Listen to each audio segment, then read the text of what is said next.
معزز حاضرین جمعہ، بزرگوں، عزیز نوجوانوں، اسلامی ماں اور بہنوں، پیارے بچوں،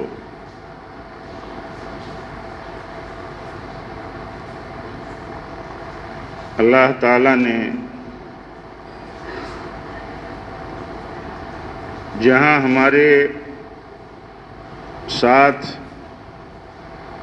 اور ہم پر بہت سارا فضل فرمایا ہے، وہیں اللہ تعالیٰ نے ایک بڑا فضل یہ بھی ہمارے ساتھ کیا ہے کہ ہمیں ہفتے کی جمعہ کی شکل میں ایک عید دی ہے۔ یہ ہماری ہفتہ واری عید کا دن ہے۔ آپ جانتے ہیں ہفتہ واری عید ہو یا ہماری سالانہ عیدیں ہوں، ہماری سالانہ دو عیدیں ہیں، عید الفطر اور عید الاضحیٰ۔ ہماری ہفتہ واری عید جمعہ کا دن ہے۔ جمعہ کے دن ہم سارے لوگ، چھوٹے بڑے، امیر غریب، پڑھے لکھے ان پڑھ، ایک اللہ کے گھر میں جمع ہوتے ہیں، جہاں سے ہمیں ہمارے تقاضوں کے مطابق ہمیں گائیڈنس ملتی ہے، رہنمائی ملتی ہے۔ ہمارے دینی قائد، ہمارے علماء اور علماء ربانین ہمیں صحیح رہنمائی کرتے ہیں، حالات کے تقاضوں پر ہماری تربیت کرتے ہیں اور ہمیں راہ دکھاتے ہیں۔ یہ اللہ کا فضل ہے اور اس کا دیا ہوا نظام ہے۔ یہ نظام کیسے مؤثر ہو سکتا ہے؟ یہ نظام ہمارے بیچ میں کیسے چل سکتا ہے اگر ہم اللہ کے فضل و توفیق سے ایک عید کے دن اجتماع کے لیے ہمارے پاس ایسا نظام نہ ہو؟ آپ احسان مانیے ان کا، اللہ کے فضل کے بعد، اللہ کے اصل احسان کے بعد ان کا احسان مانیے کہ جنہوں نے اس طرح کی مسجد آپ کے لیے، اپنے لیے بنایا، آنے والی جنریشن آپ کے لیے بنایا، تاکہ آپ ہفتہ میں ایک دن عید کے طور پر جمع ہوں اور موجودہ حالات میں، گزرے ہوئے حالات کے ہفتے کے مسائل میں اور موجودہ تقاضوں میں مسلمانوں کو، آپ کو، ہم کو رہنمائی مل سکے۔ اگر ایسا نہ ہوتا تو آپ سوچئے ہماری حالت کیا ہوتی؟ ہمارے پاس نہ کوئی صحیح مرکز ہوتا، نہ کوئی صحیح جگہ ہوتی، اور جب صحیح مرکز اور صحیح جگہ نہیں ہوگی تو ہمیں صحیح رہنمائی بھی نہیں مل سکتی۔ اس لیے وہ لوگ ہمارے بہت بہت شکریہ کے مستحق ہیں، دعاؤں کے مستحق ہیں، جو ہمارے لیے اس طرح کا کام کر گئے۔ آج یہ کبار خانہ محلے کی، بھوپال کی یہ مسجد آپ کے لیے اور ہمارے لیے یقیناً یہ بہت اہم ہے کہ آج 1000 سے بڑی تعداد میں ہم یہاں جمع ہو کر کے ایک ہفتہ واری عید میں جمع ہوتے ہیں، اور اللہ کے فضل و توفیق سے ہم یہاں سے صحیح رہنمائی لے کر کے جاتے ہیں۔ آپ جانتے ہیں اچھی طرح کی یہ مسجد اور یہ مسجدیں ہمارے لیے ہمارے عقیدے کی تربیت کی جگہ ہیں، ہمارے اخلاق کی تربیت کی جگہ ہیں، ہمارے اجتماعیت کی مرکز ہیں۔ یہ اگر یہ نہ ہو تو نہ ہمارے عقیدوں کی صحیح تعلیم ہو سکتی ہے، نہ ہماری صحیح تربیت ہو سکتی ہے، نہ ہمارا کوئی اجتماعی سسٹم ہو سکتا ہے۔ ہم کہاں جمع ہوں گے؟ اس لیے یہ منبع عقید و عمل جہاں ہے، جہاں یہ تربیت اور اخلاق کا سرچشمہ ہے، وہیں ہماری اجتماعیت کا بھی مرکز ہے۔ جو لوگ صحیح شعور رکھتے ہیں، جو لوگ صحیح شعور رکھتے ہیں، وہ سمجھتے ہیں کہ یہ پاور ایمان اور عقیدے کا یہ پاور ہاؤس ہے، یہاں سے صحیح عقیدے اور ایمان کے پاور کی سپلائی ہوتی ہے۔ جو لوگ اس کی قیمت سمجھتے ہیں، ان کے نزدیک دنیا میں اس سے بڑا کوئی کام نہیں ہے کہ وہ اللہ کا گھر بنائیں، اس کی حفاظت کریں، اس کے میسج کے مطابق، اس کی مقصدیت کے مطابق اس کا استعمال کریں۔ موجودہ حالات میں اگر آپ یہ جانتے ہیں اور یہ جاننا چاہیے کہ موجودہ حالات میں مسلمانوں کو کیا کرنا چاہیے، تو موجودہ حالات میں مسلمانوں کو اپنے مرکز سے جڑنا چاہیے، اور ان کا اصل مرکز اور ان کی اصل جماعتی مرکز علماء ہیں، مسجدیں ہیں، ان کی جماعت ہے، اور مرکز کے قیام کے لیے آگے بڑھنا چاہیے، مسجدیں قائم کرنے کے لیے آگے بڑھنا چاہیے۔ اگر اپنے ملک کی اس آزادی کا فائدہ دوسرے اٹھا سکتے ہیں، جن کے ہاں باطل ہے کثرت کے ساتھ، جن کے ہاں ضلال ہے کثرت کے ساتھ، جن کے ہاں انحراف اور گمراہیاں ہیں کثرت کے ساتھ، تو آپ بتائیے ملک کے آپ کے کانسٹیٹیوشن آف انڈیا، آپ کے سمویدھان نے آپ کو کہاں اجازت نہیں دی ہے؟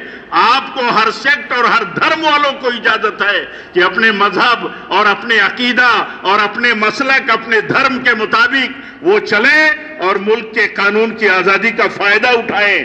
تو ہم کو اور آپ کو بھی اللہ تعالیٰ نے اس طرح کے ماحول میں اور ملک میں ہمیں بھی آزادی دی ہے۔ اگر ہم یہاں پیچھے رہ گئے، موجودہ حالات میں مسلمان اگر پیچھے رہ گیا، بالخصوص صحیح عقیدہ اور صحیح منہج پر چلنے والا، سلف اور سلفیت کی راہ پر چلنے والا اگر مسلمان پیچھے رہ گیا، تو یہ سمجھ لیجئے کہ اس کا مشن پیچھے رہ گیا، اس کا مشن پیچھے رہ گیا۔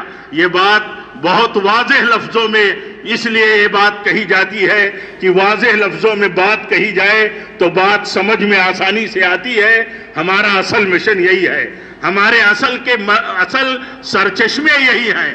ہماری یہ مسجد ہے، مرکزی مسجد ہے ہمارے شہر بھوپال کی، وہ بھوپال جس کی تاریخ ہماری ہے، جس کی تاریخ ہماری تھی، کہاں ہماری بدقسمتی اور ہمارے اعمال ایسے ہوئے کہ ہم بہت پیچھے چلے گئے، لیکن ہمیں پچھلی لکیروں کو پیٹنے کے بجائے آگے بڑھنے کی کوشش کرنا چاہیے، سبق لے کر کے آگے بڑھ جانا چاہیے۔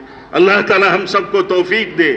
جتنے لوگ جہاں ہیں، جتنا علم ہے، جتنی صلاحیتیں ہیں، جتنے سورسز ہیں، جتنے ان کے پاور ہیں، وہ پاور چاہے بزرگی اور تجربے کا ہو، اہل علم کا ہو، ہمارے نوجوانوں کا ہو، ہمارے مالداروں کا ہو، ہمارے سوجھ بوجھ رکھنے والوں کا ہو، وہ چاہے جس طرح کی صلاحیتیں ہوں، ان صلاحیتوں کو استعمال کر کے آگے بڑھنے کا کام ہے، تاکہ ہم موجودہ حالات کے تقاضوں کو پورا کر سکیں۔ موجودہ حالات کا تقاضا بنیادی یہی ہے کہ ہم آگے بڑھیں اور مشن کو آگے بڑھائیں۔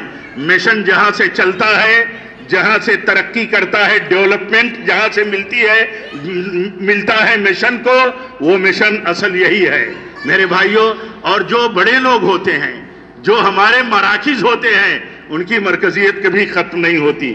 آپ جانتے ہیں میں ممبئی سے تعلق رکھتا ہوں، صوبائی جمعیت اہل حدیث ممبئی کا ایک خادم ہوں، ایک جماعت اور جمعیت کے لیے ٹوٹی پھوٹی اپنی چھوٹی موٹی صلاحیتوں سے کام کرتا ہوں۔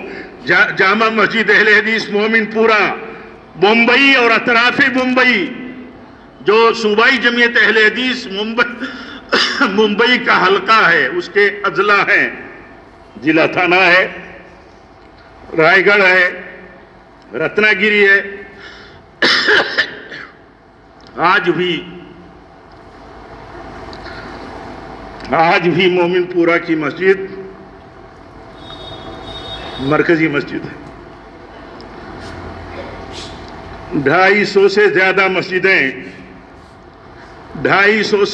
مسجدیں ہیں،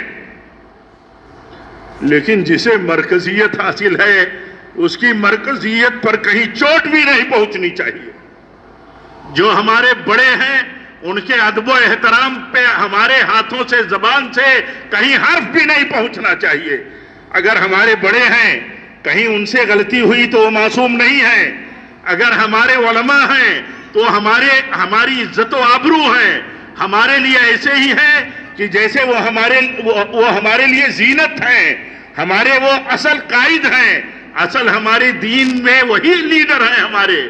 اگر وہ کہیں غلطیاں کریں تب بھی ہم کہیں یہ نادانی نہیں کر سکتے کہ ان سے ہم برگشتہ ہو جائیں، ان سے دوری بنا لیں۔ ان کا جو حق ہمارے اوپر بنتا ہے، بحیثیت جماعت کے فرد ہونے کے، بحیثیت مسلمان ہونے کے، بحیثیت ایک نوجوان ہونے کے، ہمارا فرض ہے کہ ہم ان کے تئیں اپنی ذمہ داریوں کو ادا کریں اور یہ سمجھیں کہ اگر ہمارے بڑے، ہمارے ذمہ دار، ہمارے قائدین کہیں ہمارے تئیں اپنی ذمہ داریاں نہیں ادا کرتے ہیں تو ہمیں اسے بازاروں میں، اسے مجلسوں میں، اسے نکڑوں پر، اسے اپنے سرکلوں میں موضوع گفتگو نہ بنائیں۔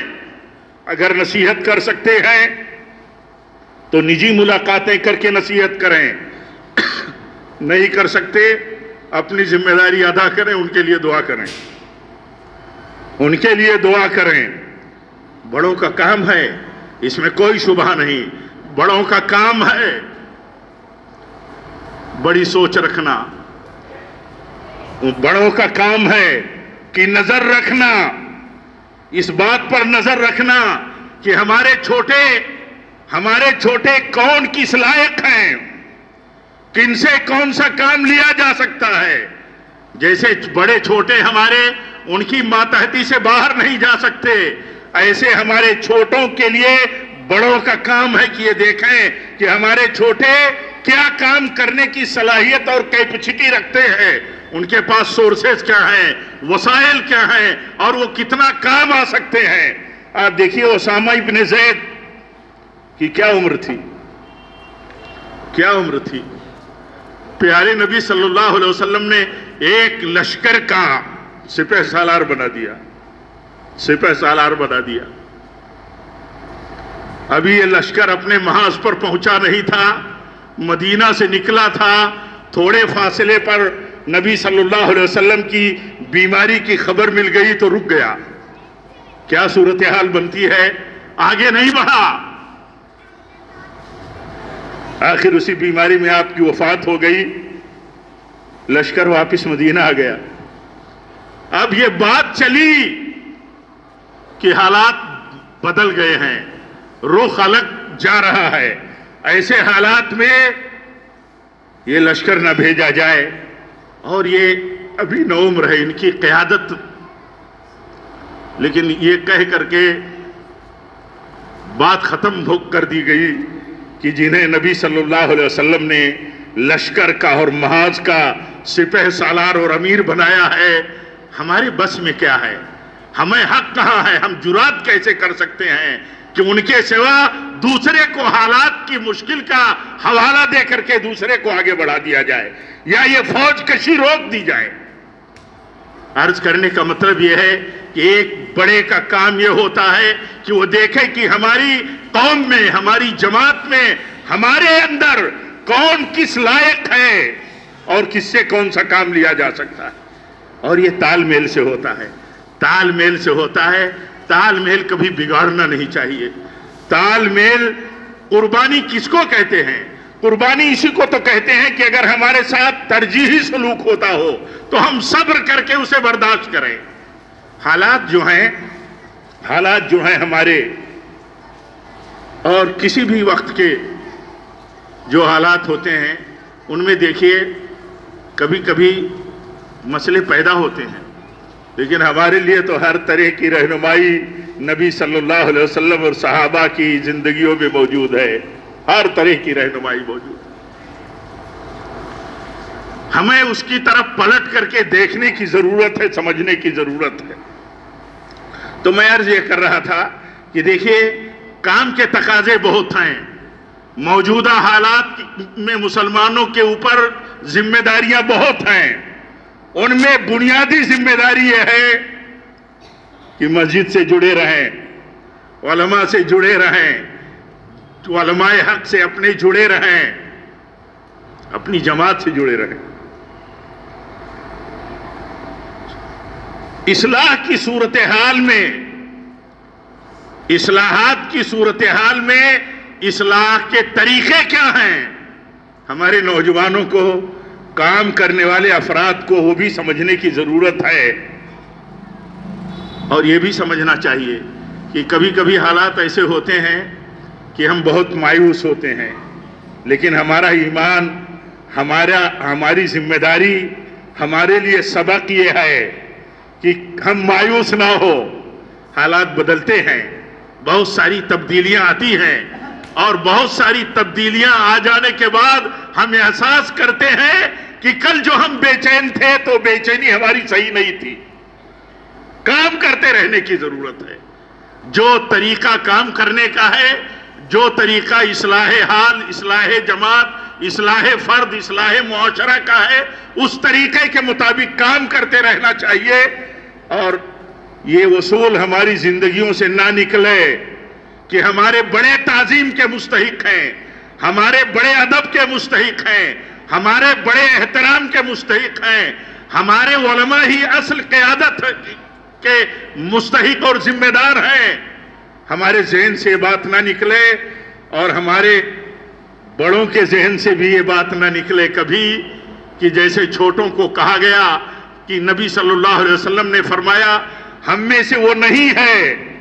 آپ نے فرمایا ہم میں سے وہ نہیں ہے جو اپنے بڑوں کی تعظیم اور ان کی توقیر نہ کرے. ایسے ہی آپ نے فرمایا وہ بھی ہم میں سے نہیں ہے جو اپنے چھوٹوں پر شفقت نہ کرے اور اپنے علماء کا حق اور مقام نہ جانے. میرے بھائیوں، آپ نے دیکھا ہوگا موجودہ حالات میں، آپ نے دیکھا ہوگا کون برگشتہ ہوا صحیح منہج اور راستے سے. موجودہ حالات میں یہ بھی سمجھنا ضروری ہے. بغور دیکھیے، زمین پہ اتر کر کے دیکھیے، اپنے تجربے سے دیکھیے اور پورا بیک گراؤنڈ نکال کر کے دیکھیے کون برگشتہ ہوا. برگشتہ وہی ہوا جو جماعت کے منہج سے برگشتہ ہوا، جو اصل مسجدوں کے میسج اور پیغام اور ہدایتوں سے دور ہوا، جو اپنے علماء سے دور ہوا، وہی برگشتہ ہوا.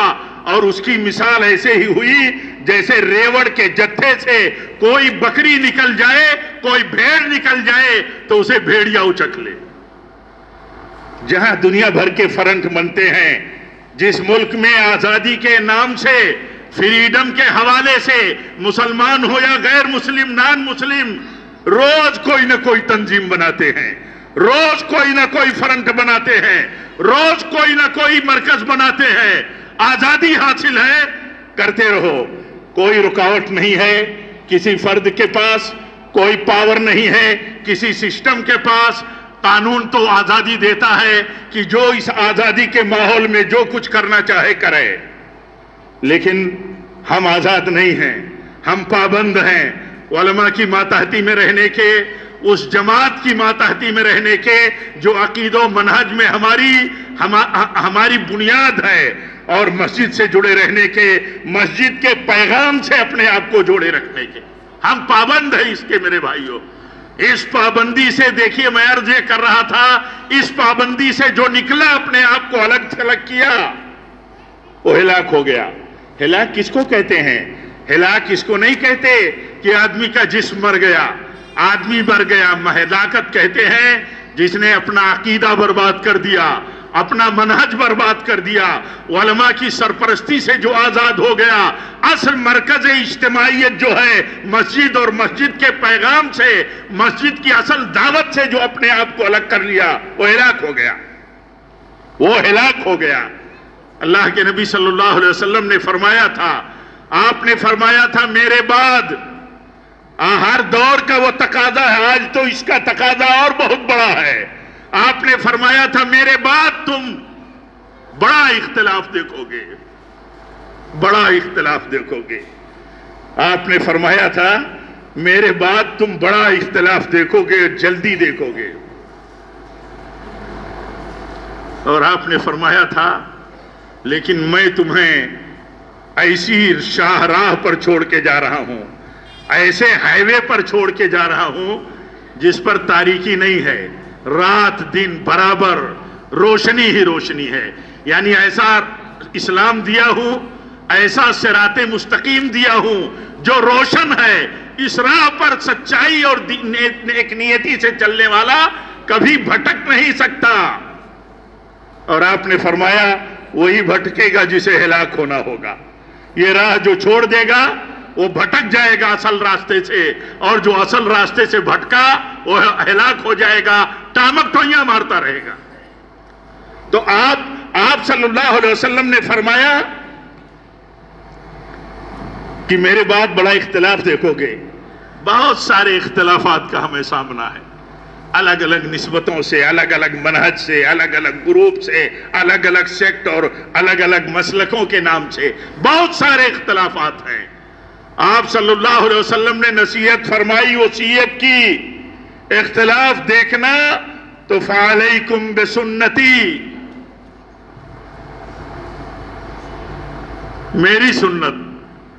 میری سنت کو مضبوطی سے تھام لینا، خلفائے راشدین کے طریقے کو مضبوطی سے تھام لینا۔ یہ تمہیں ہر طرح کے حالات میں، ہر طرح کے اختلافات میں یہ چیز تمہیں صراط مستقیم پر جمائے رکھے گی۔ ہر مسئلے میں تم سنت ڈھونڈو، سنت تمہیں اختلاف سے بچا لے گی۔ سنت پر چلنے والا، خلفائے راشدین کی راہ پر چلنے والا کبھی تقلید کی راہ پر نہیں جا سکتا، کبھی نہیں جا سکتا۔ سنت میں تقلید کا حکم نہیں، خلفائے راشدین کے ہاں تقلید کا حکم نہیں، صحابہ کے ہاں تقلید کا کوئی عمل نہیں، حتیٰ کہ جن ائمہ کرام کی تقلید ہوتی ہے ان کے ہاں بھی تقلید رہی، وہ بھی کسی کے مقلد نہیں تھے اور نہ انہوں نے تقلید کا حکم دیا۔ کتنا بڑا مسئلہ آسان ہو جاتا ہے ایک مسلمان کے لیے اگر وہ یہ سمجھتا ہو کہ نبی صلی اللہ علیہ وسلم نے اختلاف کے ماحول اور حالات میں ہمیں یہ نصیحت فرمائی ہے، اور جب موجودہ حالات میں ہم بہت سارے اختلافات کے دلدل میں لوگوں کو دیکھتے ہو، کمیونٹی کو دیکھتے ہو، تو ہمارا کام کیا ہے؟ ہمارا کام ہے نبی صلی اللہ علیہ وسلم کے حکم اور ہدایت کو دل و جان سے مضبوط اپنے داڑھوں سے پکڑ لینا، یہی ہمارا کام۔ نبی صلی اللہ علیہ وسلم نے فرمایا تھا علیکم بسنتی، آپ نے فرمایا تھا تم پر لازم ہے کہ تم سنت کو مضبوطی سے پکڑو اور بدعت سے دور رہو۔ جہاں تک میری آواز جو بھائی سنتا ہو، جو بہن سنتی ہو، ان کے لیے نصیحت ہے کہ دیکھو غور کرو اس پر۔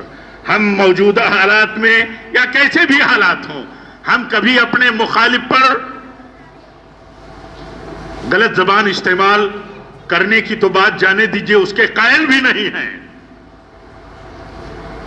ہمارا کام ہے سنت بتانا۔ آپ بتاؤ، آپ جس راہ پر ہو، اگر یہ سنت کی راہ نہیں ہے تو یہ تو بتاؤ سنت کی راہ ہے تو بتاؤ، اور اگر سنت کی راہ نہیں ہے تو یہ تو بتاؤ کہ سنت کی راہ بہتر ہے یا آپ نے جو راہ نکالی وہ بہتر ہے، بتاؤ تو۔ کیسے سمجھایا تھا، کیسے سمجھایا تھا حضرت عبداللہ ابن مسعود رضی اللہ عنہ نے کوفہ کی اس مسجد میں جس میں حلقہ بنا کر کے لوگ کنکریوں پر تسبیح پڑھتے تھے، کیسے سمجھایا تھا؟ ہمارا منہج وہی ہے، ہمارا منہج وہی ہے کہ ہم سنت کی بات اور اصلیت اور اصالت اور اس کی عظمت اور اس کی مضبوطی دل و دماغ میں کیسے بٹھاتے ہیں۔ ہم یہ نہیں کہتے کہ تم ایسا کرتے ہو تم گمراہ ہو گئے، فلاں ہو گئے، دھماک ہو گئے۔ یہ گمراہی کا راستہ ہے۔ اصل راستہ جس نے چھوڑ دیا، اصل راستے سے جو بھٹک گیا، اسی کو کہتے ہیں راہ بھولا ہوا، راستے سے بھٹکا ہوا آدمی، اسی معنی میں ہے گمراہی۔ تو انہوں نے کہا نبی صلی اللہ علیہ وسلم نے جو راستہ بتایا تھا، جو طریقہ تسبیح گننے کا بتایا تھا، اور آپ نے خاص طور پر عورتوں کو مخاطب کر کے بتایا تھا، آپ نے مخاطب کیا تھا کہ اللہ کی تسبیح جو ہے وہ انگلیوں پر گنو، انگلیوں کے پوروں پر گنو، کیا اس میں تم کمزور تو نہیں ہو گئے؟ تو اگر دیکھا کوئی طریقہ سنت کے خلاف تو کہا یہ بتاؤ، ابھی نبی صلی اللہ علیہ وسلم کے کپڑے موجود ہیں، ابھی نبی صلی اللہ علیہ وسلم کے گھروں کے برتن موجود ہیں، یہ اتنی جلدی تم نے نیا طریقہ نکال لیا؟ اتنی جلدی؟ ہمارا یہ طریقہ ہے میرے بھائیوں، ہمارا یہ طریقہ ہے کہ ہم اپنی دعوت کو کبھی چھپا نہیں سکتے، اپنی پہچان کو کبھی چھپا نہیں سکتے۔ آج ہمارے اپنے ملک میں مسلمانوں کی یہ ذمہ داری ہے کہ اسلام اپنا اس کی پہچان کے ساتھ، اس کے شعار کے ساتھ لے کے چلیں، اس کے علامتوں کے ساتھ لے کے چلیں، اور مسلمانوں میں جو اصل حق پر چلنے والی جماعت ہے، یقین سے، علم سے یہ بات کہتا ہوں، بصیرت کے ساتھ یہ بات کہتا ہوں، وہ جماعت اہل الحدیث ہے۔ اہل الحدیث کو اپنی پہچان کے ساتھ رہنا چاہیے۔ موجودہ وقت کا تقاضا یہ ہے کہ مسلمان بن کر کے رہے، جس بستی، جس شہر، جس علاقے اور جس ضلع اور صوبے میں رہتا ہے، چاہے جیسے حالات ہوں، اسے مسلمان بن کر کے اسلامی پہچان کے ساتھ رہنا چاہیے۔ اور خاص طور پر اہل الحدیث کو اپنے عقیدے، اپنے سلوک، اپنے اخلاق، اپنے کیریکٹر، اپنے معاملات اور اپنی نوجوانی کی زندگی میں اپنے صاف و شفاف اخلاق اور کیریکٹر کے ساتھ زندہ رہنا چاہیے۔ لوگوں کی دل و دماغ میں یہ بات رہے کہ یہ نوجوان، یہ اہل حدیث نوجوان ہے، یہ اہل حدیث بھائی ہے، یہ اہل حدیث بہن ہے ہماری، اس کا کیریکٹر بے داغ ہے۔ وہی جواں ہے قبیلے کی آنکھ کا تارا، شباب جس کا ہو بے داغ، ضرب ہو کاری، بہادر ہو، ہمتور ہو، کام آنے والا ہو، سورسز رکھتا ہو اور اس کے اندر عزیمت ہو، لیکن اس کا کیریکٹر بلند ہو۔ کیریکٹر اگر لیس ہو گیا، کیریکٹر اور اخلاقیات میں اگر آدمی گر گیا تو دعوت میں گر جائے گا، مشن میں گر جائے گا۔ یہ ہماری ذمہ داری ہے میرے بھائیوں۔ تو میں عرض یہ کر رہا تھا کہ اگر آپ یہ سوال کرتے ہو کسی ذمہ دار سے کہ موجودہ حالات میں ہماری ذمہ داری کیا ہے، مسلمانوں کی ذمہ داری کیا ہے، تو میں عرض یہ کر رہا تھا اس مختصر سے خطبے کے پیریڈ میں کہ آپ کی ذمہ داری یہ ہے کہ آپ مسجدوں سے جڑو، اصل مرکز سے جڑو، مسجدوں کے تقاضے پورا کرو، جہاں جہاں مسجدوں کے تقاضے ہیں مسجدیں بناؤ، اپنے مرکز کی مرکزیت کمزور نہ ہونے دو، علماء سے جڑے رہو، جماعت سے جڑے رہو، بزرگوں کا احترام اور وقار کہیں خطرے میں نہ پڑ جائے، جن کے علماء ہلکے ہو جائے، جن کی جماعت ان کی نظر میں ہلکی ہو جائے، جن کی مسجدوں کا مقام اور عظمت ان کی نگاہ میں کم ہو جائے، وہ کسی کام کے نہیں ہوں گے۔ سماج میں ان کی حیثیت ایسی ہوگی جیسے سیلاب کے اوپر بہتا ہوا جھاگ اور کچرا ہو، ان کی کوئی حیثیت نہیں ہوگی۔ اور میں عرض یہ کر رہا تھا کہ جو لوگ بھی جماعت اور اپنے علماء سے برگشتہ ہوئے، آپ تاریخ اٹھا کر کے یہی 20-25 سال کی جو آپ کے سامنے ہے اٹھا کر کے دیکھ لیجئے، کون گئے؟ وہی لوگ گئے جو جماعت اور اپنی جمعیت کی ہدایتوں پر نہیں تھے، اس کی رہنمائی میں نہیں تھے، وہ الگ الگ لوگوں کے فتنوں کے، الگ الگ فرنٹوں کی ذہنیتوں کے، جذباتی نعروں کے شکار ہوئے اور نقصان اٹھایا، نقصان پہنچایا۔ اس لیے یہ برکت ہے، یہ برکت ہے میرے بھائیوں، یہ برکت کہیں اور حاصل نہیں ہوگی۔ برکت اکابر کے ساتھ جڑے رہنے میں ہے، اکابر کے ساتھ، اپنے بڑوں کے ساتھ جڑے رہنے میں ہے۔ اس بات کا ہمیں خیال رکھنا چاہیے۔ اور ایسے ہی میرے بھائیوں، موجودہ حالات میں جو ہمارے لیے تقاضے ہیں، آج ہمارے اوپر بہت بڑا تقاضا یہ ہے ہم اپنی پہچان کے ساتھ زندہ رہیں۔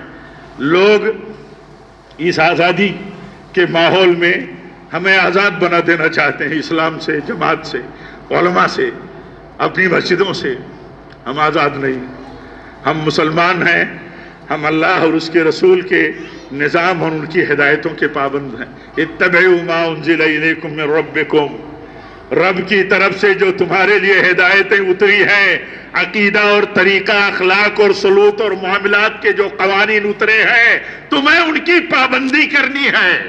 ہم مسلمان ہیں، ہمیں کوئی فریڈم اور آزادی کا نعرہ ہمیں اپنے علماء کی رہنمائی کے اندر رہتے ہوئے آسانی سے قبول نہیں کرنا ہے۔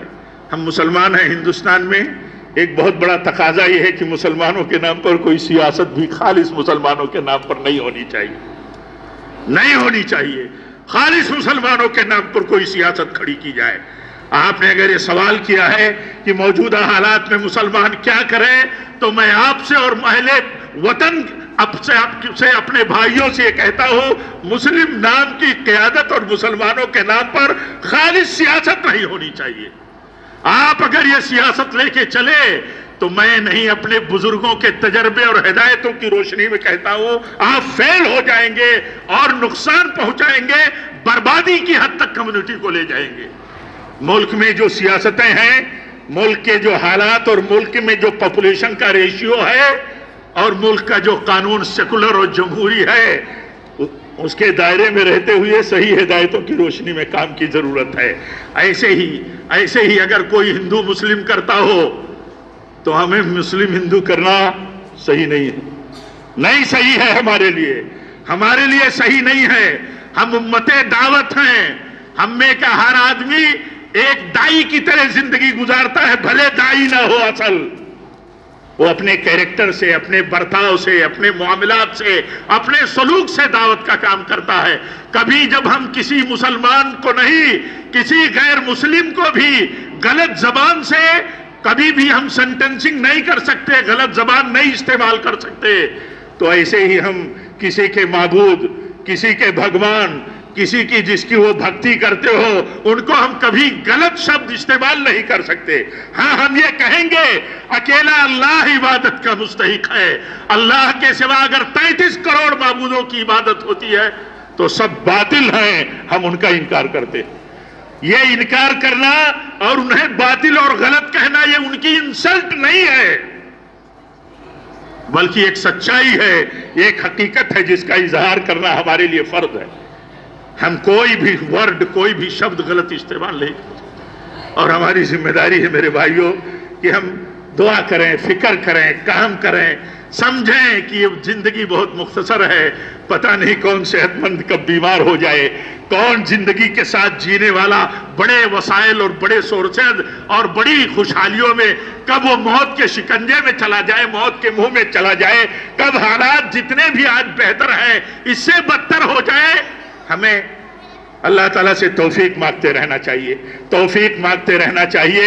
جب قدم ہمارے ڈگمگاتے ہوں، سنتوں کے بیچ میں بدعتیں رائج ہوں، سلفیوں کے بیچ میں غیر سلفی عناصر، غیر سلفی سوچ ان پر حاوی ہو، تو ہمیں پوری ذمہ داری اور پوری عزیمت اور تحمل اور صبر کے ساتھ خالص علماء کی رہنمائی میں یہ کام کرتے رہنا چاہیے، اور باطل کا ذمہ دارانہ اور دلائل کے ساتھ مقابلہ بھی کرتے رہنا چاہیے۔ اللہ تعالی ہم سب کو توفیق دے، رب العالمین ہم سب کو توفیق دے کہ ہم جب تک زندہ رہیں تیرے تقوی پر رہیں، ایمان کے ساتھ رہیں، اور نبی صلی اللہ علیہ وسلم کی سنت پر رہیں۔ ہم دعا کرتے رہیں نبی صلی اللہ علیہ وسلم کی سنت اور طریقے پر جمع رہنے کی، اور دعا کریں کہ جب بھی ہماری موت ہو تو نبی کی سنت پر ہو اور مسلک سنت اور مسلک سلف اور صحابہ پر ہو۔ اللہ تعالی ہم سب کو اس کی توفیق عطا فرمائے۔ وآخر دعوانا الحمدللہ رب العالمین۔